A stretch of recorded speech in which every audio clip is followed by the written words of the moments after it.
the Tuesday Night Touchdown Podcast with your hosts, Reese Downing and Jacob Workman.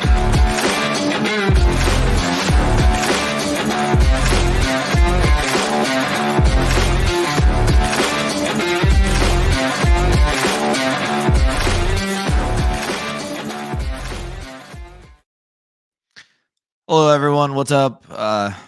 NCAA or Tuesday Night Touchdown Podcast, NCAA edition. This is our Week 2 Bowl episode. Just to do a little recap last week, there were 7 bowl games already. I started 4-3 and restarted 3-4. We got some big help by that the Hilltopper Towel team comeback. That was a hell of a comeback they had. Reese, what are your thoughts so far on the bowl games? So far, we've about 500 for both of us, so I don't think it's been too terribly bad. These games are a little bit difficult to pick just because a lot of these teams are relatively random, especially coming into this week. Like, I was looking at a lot of these games and I'm like, dude, I don't know what the hell. It's just a crapshoot at this point.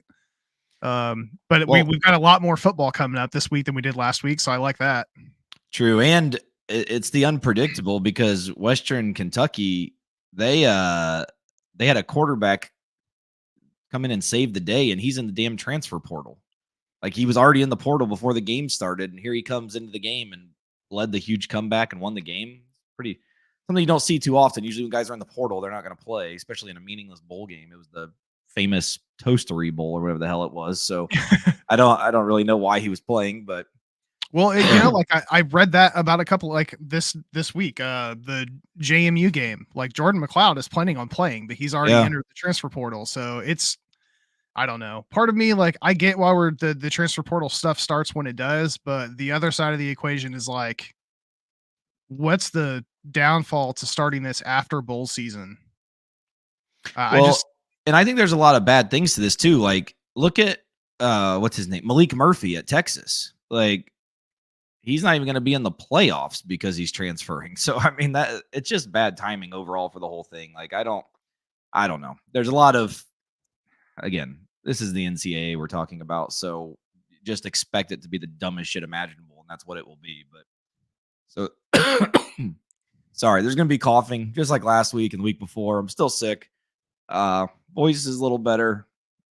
I'm not sure how long it takes to get rid of AIDS and hepatitis A through L. I think we've kicked in L through X at this point, so maybe Ebola. I'm not sure, but at some point I might be better. If not, I don't know. We'll see what happens. What were we just Malik Murphy? So tomorrow is National Signing Day. It's early signing day, so we're gonna have all of that news going on tomorrow. Portal is the portal. It's insane. I'm sure after signing day, the portal is gonna get even more insane. A lot of things that are going to be going on within especially the next week, just because of signing day and the portal. And I believe we said this before. I think January 2nd, is that the date that the portal ends, or is it January 4th? It was one of those 2 days. But everyone has until, I want to say it's January 2nd, but let me look and see real quick. January 2nd. It is the 2nd. Okay. Yep. So yeah, within the next 15 days, we're going to have quite a bit of stuff done in college football between all of the portal changes and early signing day. And I'm sure we're going to get some crazy flips tomorrow on early signing day. It always happens. So it's going to be fun. I'm going to go through a little bit of coaching and portal news just that has came out so far. And this stuff is ever changing. So, I mean, this list could be 3 miles long tomorrow if we wanted it to be. It's 3 miles long now. I say it's pretty long, but this is just some of the key players going on and some of the guys that are interest to us. So we're going to start with Kansas State quarterback Will Howard. He did commit to USC. TCU quarterback Chandler Morris has entered the portal. Quarterback Dylan Raiola, we mentioned him a little bit last week. He has committed to Nebraska. He has flipped from Georgia officially. Last week, I kind of teased this when it was rumored he was going to enter the portal. Well, within a week, this is done. Georgia defensive end Marvin Jones Jr. is now a Knoll. Another huge get for us. His dad was a Florida State Seminole. It's huge that he's coming here. I think he's going to dominate the end position. Georgia quarterback Carson Beck is returning to Georgia next year. That was announced. Notre Dame offensive coordinator Gerard Parker is now the new head coach at Troy. USC quarterback Malachi Nelson, he has entered the portal. He was the number 1 player in the class last year. Right now, rumored, interesting first one here: South Carolina, Houston, Tulane, Cal, and TCU. So I'm kind of surprised by these teams. Like I would have thought they were doing a little bit of a bigger name on this list.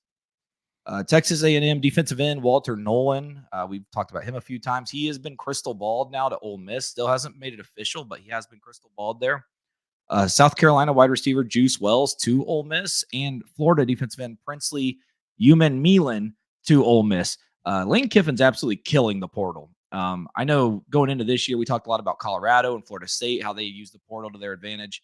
Right now, Ole Miss is the team that I would say is doing what needs to be done in the portal. A little bit quieter team that's kind of killing the portal too is Missouri. They're making some really good moves there too. But Ole Miss right now is probably the number one team in the transfer portal with who's actually signed and committed. Kansas State safety Kobe Savage is going to Oregon. The running quarterback from Utah, Nate Johnson, has committed to Vandy. Reese's guy, Toledo quarterback DeQuan Finn, going to Baylor. Oregon State DB Akili Arnold to USC. Our guy, Britt Ball State tight end Brady Hunt, has committed to South Carolina. So we got a Delta Eagle joining me and Reese in the South Carolina area. It's going to be nice to have him just a couple hours away from us. Fresno State quarterback Logan Fife has decided to row the boat. He's going to join PJ at Minnesota. The worst coach of all time, former IU head coach Tom Allen, is going to be Penn State, which is kind of a surprising move. I know Manny Diaz took a head coaching job, but I hate Tom Allen so much. And him and James Franklin just seems like a combination. Kind of a surprising move. Ohio State quarterback Kyle McCord is going to Syracuse. LSU safety Sage Ryan has entered the portal. He's going to be – every team on earth is going to want this guy. So I know Florida State's going after him, but so is also like 50 other teams. But it would be huge if we could swing him. Washington State wide receiver Josh Kelly. He was also Fresno State wide receiver before that. He's now going to Texas Tech. USC running back Raleek Brown. He's going to go to Arizona State with Coach Dilly. He was the number one all-purpose back in the 22 class. Arkansas quarterback KJ Jefferson has entered the portal. Right now, rumored Miami, TCU, and UCF. So that's two teams now. We've talked about TCU. So obviously they're going heavy after the quarterbacks here. Mississippi State quarterback Will Rogers to Washington. I think that is absolutely huge. With Leach, he was an absolute stud. He went out of the air raid, dropped down his stats a little bit. It wasn't that good this year. But I think Will Rogers with Kalen DeBoer is going to be a nasty combination. Them going into the Big Ten with Will Rogers is pretty sick. That's going to be fun to watch. Cal running back Jaden Ott, he is going to return next year. He was a fun player to watch. He was on my college fantasy team, so I watched him quite a bit. I'm actually shocked he's going back. But Ohio quarterback Curtis Rourke, we talked about him quite a bit. He's going to IU. And my guy, Kansas State running back Trayshawn Ward, is coming back to the ACC. Unfortunately, not in Tallahassee, though. He's going to be going to Boston College, so he's going to kind of look like the Noles. But unfortunately, they're not going to win like the Noles. So that's pretty much all of our notes right now. There will be 300 more next week, I'm sure, especially with the recruiting early signing day going on. Reese, now that we've gone through this list, do you have any thoughts on any of these guys and some surprises maybe? I'm wondering if Carson Beck returning, if that writing was kind of on the wall, and that's why Raiola decided to go to Nebraska. And, you know, I thought about this, like, it's not like he's contractually obligated to stay there for 4 years. If he goes to Nebraska and Rule's team sucks, he just bounces and goes somewhere else. So, like, I don't think there's really any hurt in him going to play for Nebraska for a year, especially if he was going to be riding the pine pony, you know, behind Beck next year. So that, I think that kind of paints a little bit more of a picture on why Raiola is doing what he's doing. I'll be really interested to see where Malachi Nelson ends up. I think that's an interesting story. And then the other thing that you talked about here is just what Ole Miss is doing. They are cleaning house right now, killing it. Lane Kiffin is doing what he does, and you and I can agree that I think, you know, he's one of the better or one of the more fun coaches to play behind in NCAA, and I think his attitude and his confidence translates well to a lot of these young kids that are looking to go out there and ball out. So I'll be really interested to see how Ole Miss continues down this road, because obviously we still have a couple weeks here left, and there's still some big names here. So the Ole Miss's quarterback is gone after this year, right? Yeah, Jackson Dart. He's done. Dart. Yeah, okay, yeah. So that I don't know who they have in the running there. They actually got someone in the portal last year. I don't know if they're still going to be there. And then I actually think that they have one of the top recruits in the nation at quarterback going there, if I remember right. Their recruiting class is actually really good too. Like, I think what Lane does so well is he knows what he's doing. He plays the social media game better than any coach in college football. They even have Juice the dog. They have his Twitter account going, and it's hilarious. Like, and Lane's just one of those guys that you just I don't know. I find if you don't like Lane Kiffin, then you just don't get it. Like, I don't know. He's just one of those guys that he knows what he's doing and he plays the role perfectly. I love Lane Kiffin. So awesome. And it sucks that it just sucks in the SEC because I don't know. Without the divisions, I feel like Ole Miss is probably one of those teams that will never make it to the conference championship game. But maybe if there's a year, maybe it is next year. I mean, I don't actually, since we're talking about that, I'm going to go look at something real quick. The SEC has actually released their football schedule for next year. Let's take a look at Ole Miss's schedule real quick. I'm going to pull it up because I know it's out. Here we go. I'm going to run through this real quick, and we're going to see, just because Ole Miss is bringing so much back, let's see what we think of what they can do. So they're going to kick off the season at home Saturday, August 31st against Furman. Win. The next week, they're still at home in Oxford playing Middle Tennessee. Win. The next week, they're going on the road to Winston-Salem to play Wake Forest. Win. They're going to play Georgia Southern at home the next week. That's a win, but Georgia Southern's a sneaky team. Yeah. Then they're playing Kentucky at home, which is a tough game, but I think they'll be able to beat Kentucky. They do have a road game at South Carolina Saturday, October 5th. That's going to be tough. That's a tough place to play. We've talked about that before. That stadium is no joke. Back to back. God, that's rough. So the next week after South Carolina, they're going to Baton Rouge to play LSU. Yeah, this back half of the schedule gets deadly. Yeah, and then they've got a bye week, and then they're coming back home to play new SEC member Oklahoma. Then they're going to go at Arkansas, which Arkansas got. What's our guy? Shit, I forget the transfer they got. Jalen Green from Boise, maybe. I think that's who it was. Then they're going to play Georgia at home, and then at Florida. I don't worry about Florida. Florida sucks. And then the Egg Bowl to end the year.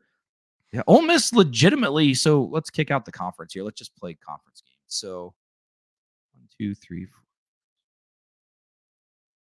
I could see them getting out of there with maybe just 2 conference losses, to be honest, and that might be enough to get them in the conference championship game. The way that, because some of these schedules are crazy. Of course, there are some that are still bullshit. It's the SEC, and that's what they do. It's amazing what some of these schedules are. I believe it's Alabama that has the one that's like just a complete joke. Yeah, big surprise. How's that different than any other year? So, Bama, let's go next year. Yeah, it's Bama. So they play Western Kentucky, USF. They do go to Camp Randall, which is interesting. And then they've got a bye week, and then they're going to play Georgia, which they're playing Georgia for the first time in the regular season in like 50 years, but yet they've been in the same conference forever. Get that? At Vandy, South Carolina's at home, then they're at Tennessee, home against Missouri, bye week at LSU, then Mercer, and then at Oklahoma the week before they play Auburn. So I guess it's not terribly easy. That is a decent schedule still. Let me look at Georgia. Let's see. So Georgia's playing Clemson, then Tennessee Tech, then Kentucky, Bama, Auburn, Mississippi State, at Texas, then Florida, at Ole Miss, Tennessee, UMass. Oh, Jesus, what a game. And Georgia Tech.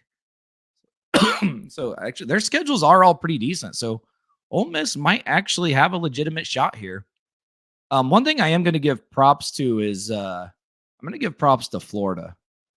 They are playing a hell of a schedule next year, and they are not good. So Billy Napier, be prepared for your final season in Gainesville. They're going to start with Miami, then they're playing Samford, then they're playing Texas A&M, Mississippi State, then they're playing UCF, Tennessee, Kentucky, Georgia, Texas, LSU, Ole Miss, Florida State. Good luck. That is a hell of a schedule. Well, and I just read, too, that Jackson Dart is not officially gone. He has one more year of eligibility, so if he wants to come back, he can. I don't think it's been announced yet, but the article that I'm reading right now says that I don't know how the hell you say that. Their offensive coordinator, Prescorn, or no, that's their tight end, Caden Prescorn. That's who they were talking to. But yeah, I guess Dart has the ability to come back next year. So, Okay. That's even better for Ole Miss to bring in a guy that's got experience like that. I mean, it is. Yeah, I really thought that they had a big recruit coming in, and maybe they're not planning on playing him. I don't know.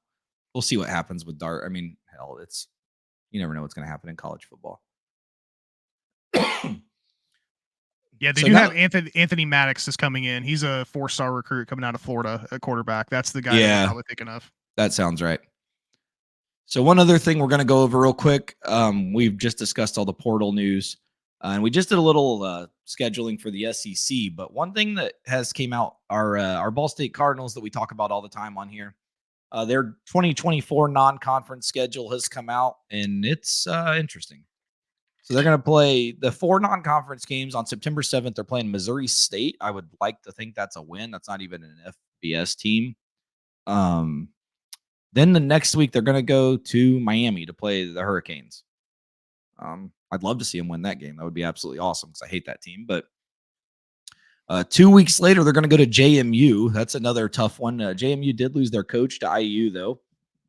And then on October 19th, they're playing Vandy, which unfortunately, our guy Joey Lynch is not at Vandy anymore. It would be awesome if he was to play Ball State, but still pretty tough schedule. Missouri State, Miami, JMU, and Vandy. Like those are not teams that are slouches. What are your thoughts on the Ball State non-conference schedule for next year? Yeah, I was a little surprised on how this shook out because unless I am incorrect here and they make some sort of an adjustment, we're going to have one more away game than we do a home game. And that's because we were supposed to open the season next year against Army, but Army had to drop because of contractual obligations with the ACC. Or the AAC, excuse me. Yeah. So yeah, I mean, hopefully we don't lose any of those major guys in the portal with Kelly and Cooper and some of those guys. I haven't seen much come out of there besides Brady being gone. Both tight ends have left. Yeah, I know the other tight end is left too. But if we can keep those core guys in play and make some adjustments to the offense, I know we've made some adjustments there from a coaching standpoint. It sounds like Kevin's still going to be part of the team, but he's not going to be calling plays now. Right. I mean, it's still too early, obviously, for us to be able to really make much out of this, and we don't know what the MAC schedule looks like yet. But I mean, some solid teams. I'm glad that we're not playing a Georgia. I mean, the game here out of these 4 right now that's scariest is the one at Miami. But you never know. I mean, I honestly would give them a better shot of beating Vandy than I would Miami or JMU. I think JMU is just one of those programs that's been so sustained over the few years that I think they're going to be good still. Miami, probably going to have a big name quarterback. If I had to guess, it kind of seems like KJ Jefferson or potentially still Cam Ward, even though I'm still holding out a lot of hope. Cam Ward's a Seminole, and the signs are kind of promising. So hopefully by next week's episode, we have an answer to that. I think we will, but Cam Ward is a Seminole. I would probably expect KJ Jefferson probably to be a Hurricane, but we will get there when it's finally announced. And then obviously when the MAC schedule comes out, we'll go over the rest of the Ball State schedule, but it is 3 big time games. So all on the road too, so playing those money games. So we've had a new segment the last few weeks. Reese has gone deep into the depths of Division 74 college football and found some teams and conferences, and been just having some fun with our extra time we have on these episodes where we don't have 50 games to pick. So Reese, I'm gonna let you take it away from here, and we'll see what you've got this week for us. All right. Well, it's not going to be any easier than last week. I'll go ahead and preface that. We do have a maybe a little bit easier on some of these teams. There's not a Lopers or wherever. So a couple of those were crazy last week. Yeah. So we'll play this out and see what happens here. So, all right. Just like last week, we will kick this off with giving you the university name, and I will give you a hint. I will also tell you the location. And then at the end of this, based on how you do, we'll have you guess what the name of the conference is. Yep.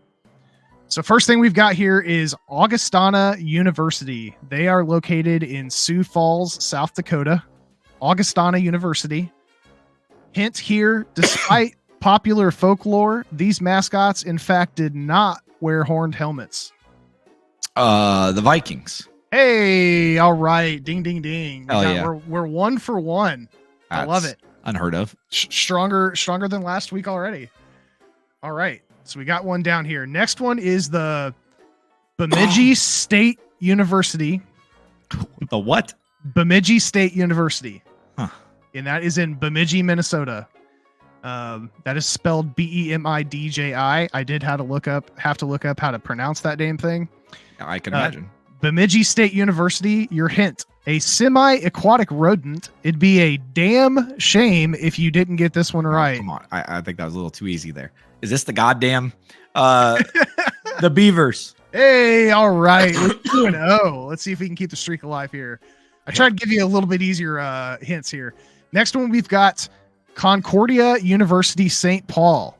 Concordia University St. Paul. They are located in St. Paul, Minnesota.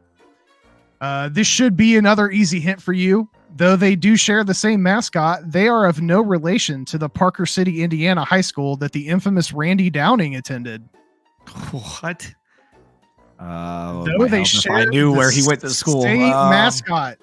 They are of no relation to the Parker City, Indiana high school that the famous Randy Downing attended.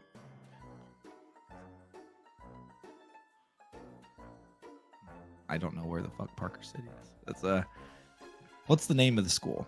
Let's go deeper into this hint. Oh, if I give you that, you're gonna know it. It is relatively local to Muncie. The university color, or excuse me, the high school team colors are brown and gold. That should give it away. Parker City, Indiana. Yeah, I don't know that one. Monroe Central. Shit, I don't know Monroe. What are they? The Bears or something? Yeah, Golden Bears. Golden Okay. Bears. All right, we're 2-1. We're 2-1. Still above 500 here. All right, next we have the University of Mary. The University of Mary, located in University of Mary. That's right, in Bismarck, North Dakota. Starting with an M, this mascot is another word for pirates, buccaneers, raiders, pillagers, and plunderers. Starting with an M. Is this the same name, perhaps, as a rival of the Delta Eagles? The Marauders? Hey, there we go. There we go. We are at 3-1. Ovi's not gonna be happy with that one. Well, That you threw a Marauders out. Well, sorry, I don't know what to tell you, Ovi, but I got to go by what's in the conference. Next, we have the Minnesota State University, Mankato, or Mankato. I'm gonna say Mankato. Minnesota State University, Mankato. It's located in Mankato, Minnesota. Your hint: usually a form of cattle that doesn't carry a brand. Top Gun pilot Pete Mitchell is better known by this nickname.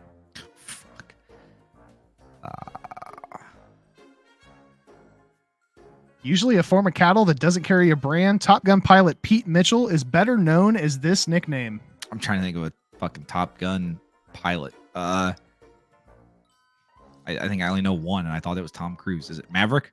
That's it. The Mavericks. Ding, ding, ding. That wasn't Tom Cruise?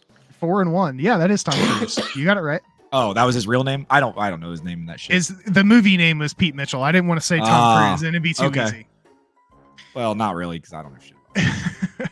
I just knew that because of the ride at Kings Island. Yeah, well, you got it right all the same.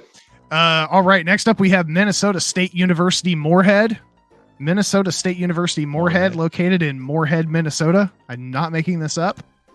If you get this one right, George R.R. Martin and House Targaryen will be proud. Okay, well, that was a little easy.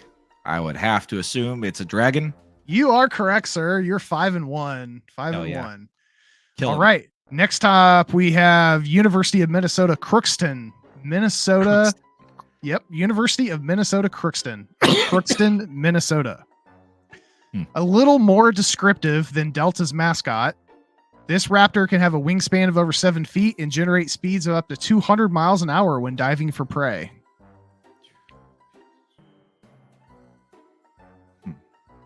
Give me the hint again.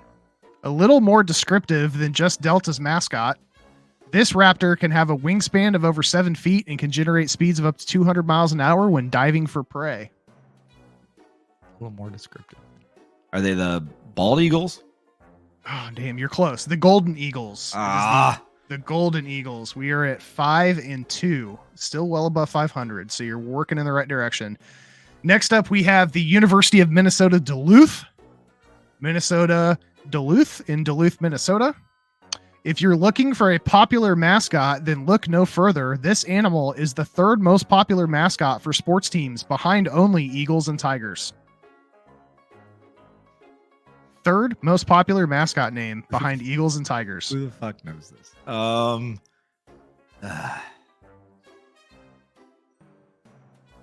Eagles and Tigers, you said? Eagles and Tigers are 1 and 2. So this is the third most popular mascot in team sports. Based on mascotdatabase.com. Shout out mascotsdatabase.com, who I've been searching way more in the past 2 weeks in my entire life. I would assume we've already had a Bears though. I'd say I would like bears or dogs or I don't know, something along those lines. I'm sure you're close. What is it? Bulldogs. It is the Bulldogs. Oh, you should have just given me Fresno as the hint. You said some of these were too easy. I know. All right. Next up, we have the Minot or Minot State University, Minot, in Minot, North Dakota. That's what I'm going with. Apologies to the Minotonians if I'm saying that incorrectly. The fighting Minots. This mascot is making its second appearance in this session. This thick-furred orange-toothed animal only has 2 species, American and Eurasian. Eurasian? That's right. I like that. Eurasian, what am I? If it's so obviously we've already had this. This is correct. Probably like the beaver again. Hey, all right. We are 6-3. Killing it. Next up, we have Northern State University in Aberdeen, South Dakota. This mascot is most likely to hunt in packs while howling at the moon.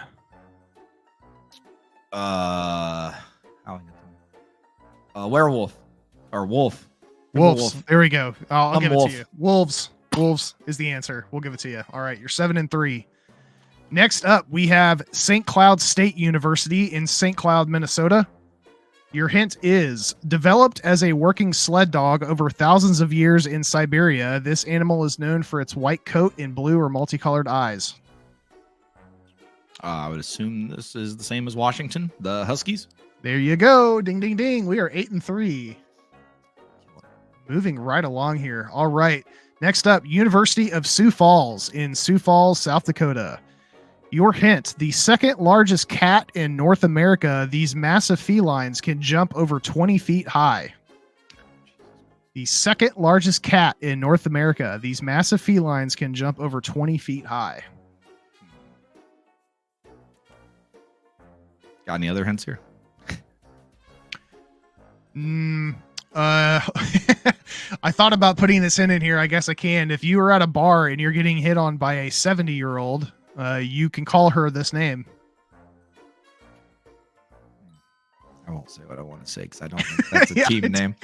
Yeah. I don't think they have extra large curds. Let's go with. Let's go with. Sounds like Cougars, probably. Hey, that is right. And also remind me to text my mom and tell her not to listen to this episode. All right. Next up, we have Southwest Minnesota State University. Southwest Minnesota State University in Marshall, Minnesota. Yep. The classic wild horse of the Old West. It's since been adopted as the name of one of the most popular American sports cars in history. A classic wild did you say sports car? Correct. Ooh, I think that changed my answer. I was going to say Bronco. Mustang. There you go. All right. We are 10-3. You're going to be above 500 regardless of what happens. So well done, sir. 2 more universities here. Next, we have Wayne State College. Wayne State College in Wayne's World, Nebraska. Your hint. This one's a little bit more difficult. Dermonte Dawson, George Blanda, Randall Cobb, and others all went to a university that shares the same mascot. Well, I know Randall Cobb went to Kentucky, so it's Wildcats. Hey, all right. I thought Randall Cobb may be the one that knocks that out of the park. What that school was in Nebraska? Yes, Wayne, Nebraska. I thought every other school was in like the north. Okay. Well, I mean, Nebraska is up there, but I mean, yeah. The last one we've got here is Winona State University in Winona, Minnesota. Judd. Yes. You may get choked by Latrell Sprewell if you don't get this one right. Probably the Warriors, Golden State. Hey, there we go. All right. A round of applause for Mr. Workman, who went 12-3 this week. That's not bad. That's not bad at all. And here's where you're going to miss. Let's guess who the conference is. I'll give you some information here before you guess the conference. Founded in 1932 as the Northern Teachers Athletic Conference, it joined the NCAA Division II after being longtime members of the NAIA. The highest ranking team in this conference in football that does not make the playoffs plays in the Mineral Water Bowl in Excelsior Springs, Missouri. Dynamite. That's it. That's it. That's what you get. And I'll give you the acronym. The acronym. Well, you gave me. I think I know one of the words. Because it was in the first thing. I think North or Northern is going to be part of this, and that's where I was going with the name until you threw Nebraska, and that threw me off a little. But all right, I'll give you that. Northern is in the name. You want the acronym? Yeah. NSIC. Jesus. Tell me what the Northern Teachers. What was the first thing? It was the Northern Teachers Athletic Conference when it was founded in 1932. And it's NSIC.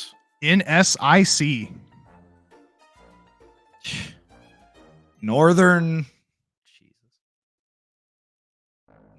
States Intercollegiate Conference. Woo, so close, so close. It's the Northern Sun Intercollegiate Conference. Oh, come on. Northern Sun Intercollegiate Conference. You get sun. They don't even see the sun there. What? 0.75 points for getting 3 of the 4 of those right. So you finished 12.75 and 3. So that's not bad. That is not bad at all, sir. Very well done. What is that school? Is NAIA or what'd you say it was?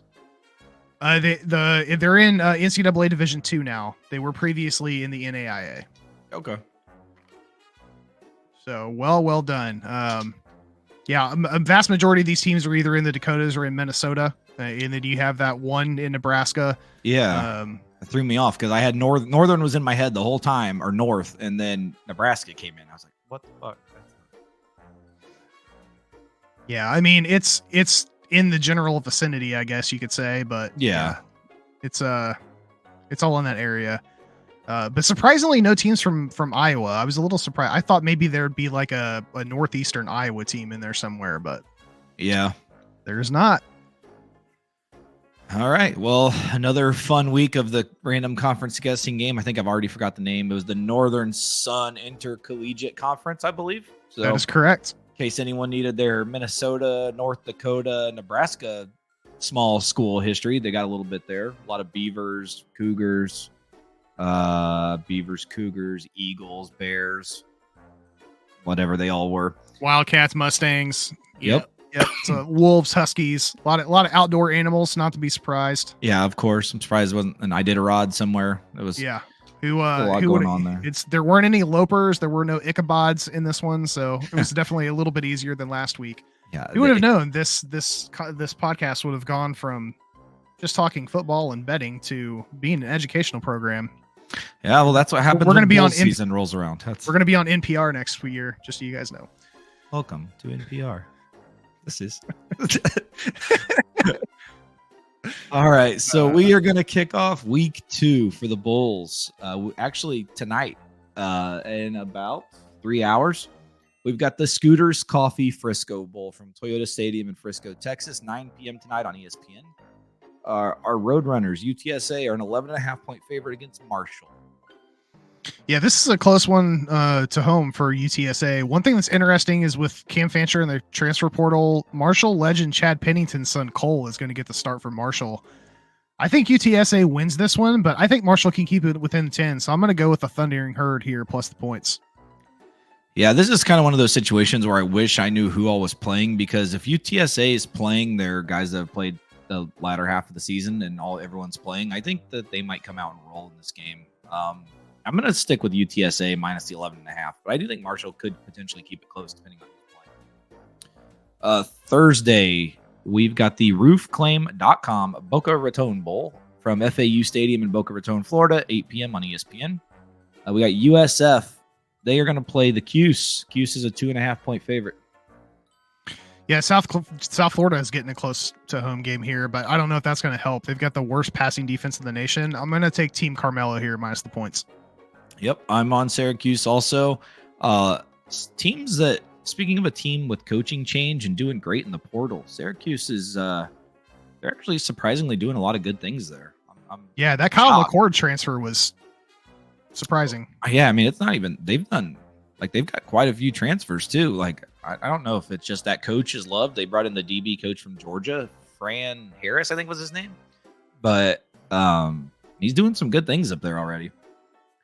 So let's move to Friday night. We've got the Union Home Mortgage Gasparilla Bowl at Raymond James Stadium in Tampa, Florida, 6:30 on ESPN.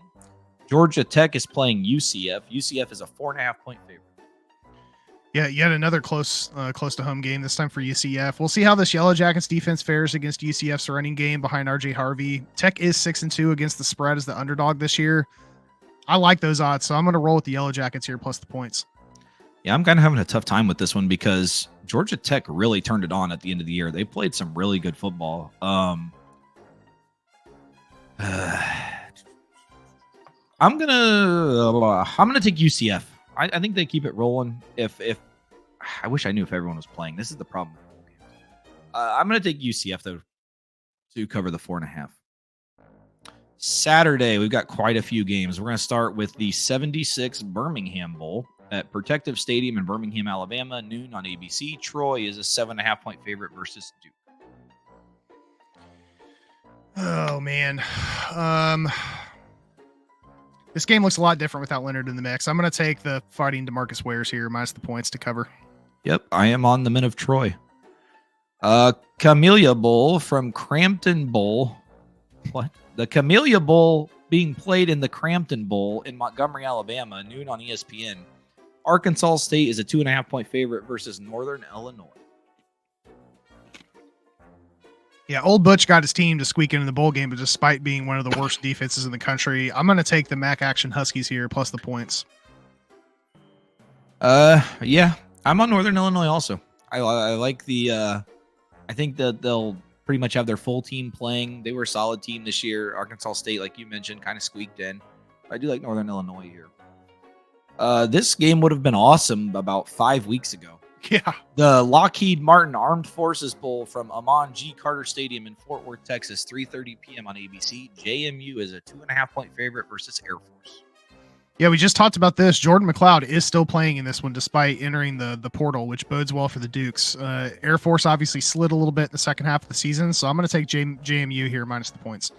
Yeah, I'm on JMU too.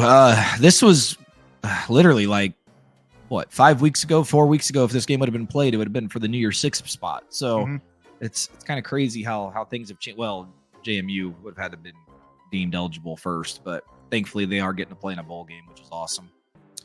The famous Idaho Potato Bowl from Albertson Stadium, Boise, Idaho, 3:30 p.m. on ESPN. We got Georgia State versus Utah State. Utah State is a 3.5-point favorite. Georgia State lost 5 straight to end the season. Utah State was on a 3-game streak, so I'm going to stick with what's recent. Give me Utah State here minus the points. I'm with you again. I'm on Utah State minus the 3.5. They've played in Boise on the blue turf before. I don't think that's going to phase them at all, so I do like them to get the win there. The 68 Ventures Bowl, Hancock Whitney Stadium, Mobile, Alabama, 7 p.m. on ESPN. South Alabama is a 16.5-point favorite versus Eastern Michigan. Yeah, this is basically a home game for the Jags. I'm going to take South Alabama minus the points despite this substantial spread. I think this may be the biggest spread in bowl season, if I'm not mistaken. But it is rather large. Yeah, I'm going to take South Alabama. It's a lot of points. Eastern wasn't really that good, though, either. No. And it was pretty much a home game. Yeah, I'll go with South Alabama with you to cover the 16.5.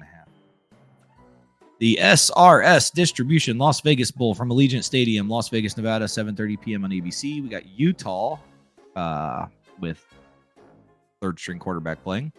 Minus 6.5 versus Northwestern, which very, very surprising that Northwestern made a bowl this year. That was quite the turnaround from where we started the season with Northwestern and their car washes and all of that was going on. So it's kind of a pretty impressive coaching job from that interim coach to swing him into the bowl game. What you got in this one? Yeah, the Utes are due for a bowl win. I think they're going to get it here. Kyle Whittingham's done a serviceable job this year, especially with all the question marks around quarterback. I think he'll finish it out with the W. So I'm going to take the Utes here minus the points, despite them rolling out with a third-string quarterback. Yeah, we usually have the theory Utah away from home is not the same team, but I don't think Northwestern is very good. I think Utah is very battle-tested, so I think they will pretty easily cover this one. The Easy Post Hawaii Bowl from Clarence T.C. Ching Athletics Complex in Honolulu, Hawaii, 10:30 p.m. on ESPN. Coastal Carolina is playing San Jose State. San Jose State is a 10.5-point favorite. The names of some of these places is insane. Athletics Complex, so is this not even a bowl? Like, it's just I don't know. Gymnasium they're playing indoors? Well, it basically is. I don't know if you've watched Hawaii play the last 2 years since they got out of the, what was that, the stadium? Aloha Stadium or whatever they call it. Aloha Stadium, yeah. One. So they play in what is smaller than like Delta High School Stadium. It's so small, it's crazy. That is what the Clarence T.C. Ching Athletics Complex is. Oh man. Well, they should be playing in the yeah, whatever. This is a hike for Coastal Carolina. It's like a 5,000 mile trip. Yeah. San Jose has also won 6 straight heading into this, so I'm gonna stick with the Spartans here minus the points. Yeah, and I would assume Grayson McCall with the transfer is not playing. Also, he did commit. I didn't have him on the list. He went to NC State, I think it was. So Grayson McCall has gone to a school now. He's at NC State. Yeah, San Jose State's very good. I like them a lot in this one. This is probably I know we don't do locks, but if I were to lock one this week, it would be San Jose State. Tuesday from Ford Field, Quick Lane Bowl in Detroit, Michigan, 2 p.m. on ESPN. Bowling Green, the Fighting Mac team, is facing the Boat Rowers from Minnesota. Minnesota's a 4.5-point favorite. Yeah, this is a tough one. The Gophers lost 4 straight to end the season, and they were giving up plus 35 over that span. I'm going to roll the dice here and say the Falcons get the upset. Yeah, I'm still using my Flex-It seal or whatever the hell the stuff's called. I'm still going with the Boat. Give me PJ Fleck in Minnesota. He's going to give one hell of a speech before this game, and they're going to come out, sure, halfway ready to play. So Minnesota's who I've got. Serve Pro First Responders Bowl, Gerald J. Ford Stadium, Dallas, Texas, 5:30 p.m. on ESPN. Texas State is a 4.5-point favorite versus Rice. Yeah, I'm a little surprised this spread isn't bigger, but that works in my favor. I'm taking TJ Finley and the Bobcats to win and cover. Yeah, I was kind of surprised by that too. I do like Texas State in this one as well. One of my favorite teams this season, the Guaranteed Rate Bowl, Chase Field, Phoenix, Arizona, 9 p.m. on ESPN. Kansas, 12.5-point favorite versus UNLV, which had a great season. Yeah, if what I read is true, Jaden Mavaya and Courtney Reese both won't be in this game, which I think takes a lot of juice away from UNLV. So I'm going to take Kansas to get the W and cover here. Obviously, a lot of question marks on who's actually going to be playing in this game because Kansas did look good, but I'm just going to stick with Kansas just based on what they've done over the course of the year. Yeah, and Kansas, I don't see a lot of news coming out. I think most of their guys are going to be playing in this game, so I do like Kansas to kind of roll in this one. All right, so that does wrap up the Week 2 bowl picks. Next week, I believe it is time. We're going to be picking the rest of the games, the New Year's 6 games, and the College Football Invitational. So we've got quite a bit next week, plus we're going to go over what happened on early signing day tomorrow. More portal news. I'm sure there's going to be a ton. Like I said, hopefully by this time next week, Florida State has a quarterback that is, we've got a quarterback, but if we were going to have a transfer quarterback, we will know by this time next week, I think. So that's going to wrap it up. Reese, you got anything else this week? Nope. Just excited for all this football action. It sucks that we're getting to the end of the season here, but should have some really solid bowl games here the next few weeks. Next week is the last episode we will pick games until we pick the national championship. It's crazy. It's coming to an end rather quickly. Better start scrubbing up on your Division II football knowledge. Yeah, it wasn't bad today though. The hints were a little much, but I think that's what made it go pretty easy. I almost did get the conference though, which is surprising. That's Northern Sun Intercollegiate Conference, I believe is what it was called. So you are correct. What a lesson we've had. All right. So for Reese Downing, I am Jacob Workman. Again, as always, tune into our NFL podcast also. It will be coming out. Well, we'll be recording it here in about the next 20 minutes, but it'll be out later tonight, Tuesday night. And then we're getting pretty close to the playoffs for NFL also. So everything's kind of wrapping up. See where the season leads us. But that is it. We will be back next week for week 3 and the picks of the college football invitational. So we will see you guys next week. Everyone have a good week. Cheers, guys.